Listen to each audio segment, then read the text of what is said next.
Hey guys, it's Nick. I've got a cool setup of looping I'd like to show you. I've been working on. Uses the Keith McMillan instrument Softstep 2, the iPad Air in the iTrack dock, and a guitar setup at the moment. So check it out, see what you think, and ask me any questions you like. First of all, you Thanks. can see it's docked into the iPad itself through the lightning port. Now this is better than the camera connection kit just because it can actually be charging while it's being used. Also, you'll notice that it's got a whole bunch of controls you can do from the outside. When you turn it on around the back, all of your little bits and pieces come in. Now I've just got one connected with the guitar at the moment, which is routed through my foot pedal into the guitar. Around the back is a USB port along with a bunch of other connections. In this case, connected directly into the Softstep. Now, I've already mapped the Softstep to be used in the way that I want it to, but it doesn't come this way. So I've got it mapped out to have all 12 loops that you can see here on the screen visually across the front. In this case, it's those 4 on loops 5 to 12, these 4 loops 1 to 4, and then each of the different elements will do different effects. This one's always going to be clear so I know what I'm doing, and this one's always going to be play and stop so I know what I'm doing as well. Alright, so it's armed to have 2 tracks play when I press play at the moment. On your screen here you can see what the tempo is at. In this case I've got the metronome on, 4-bar loop, and it's not going to be playing just yet. I'm going to press play on my pedal, pressing play on my unit. If I want to stop it, very simple to do as well. Cool.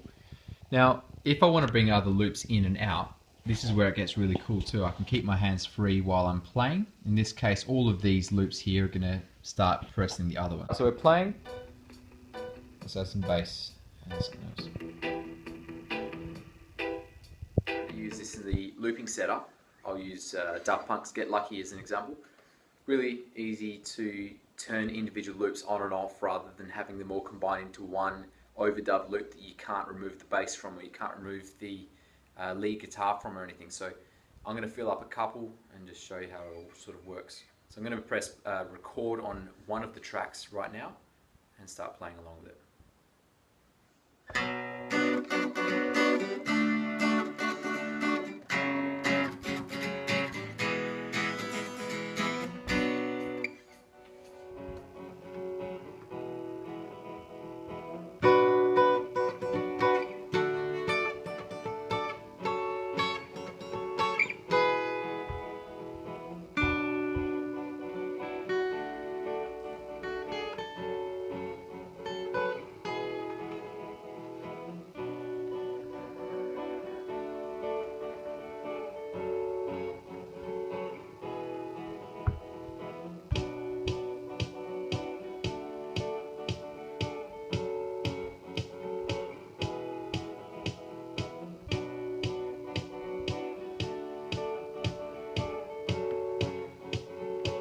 So now we've got 4 separate loops. We've got this one here is the main line. We've got a second guitar line, third guitar line, and a basic drum I've just put in with figure.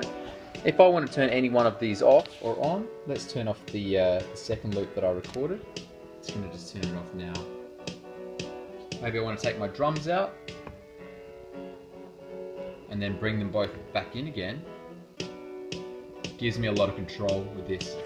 Now I like to use this too for phasing in from one song to another. You could easily take out all of the guitar parts you've just done.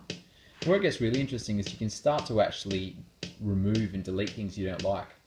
So I don't like that one anymore. Maybe I don't like that one either. I can delete this one and I can delete all of them at the same time, meaning that I've got full flexibility and control over my... A bit of how it works.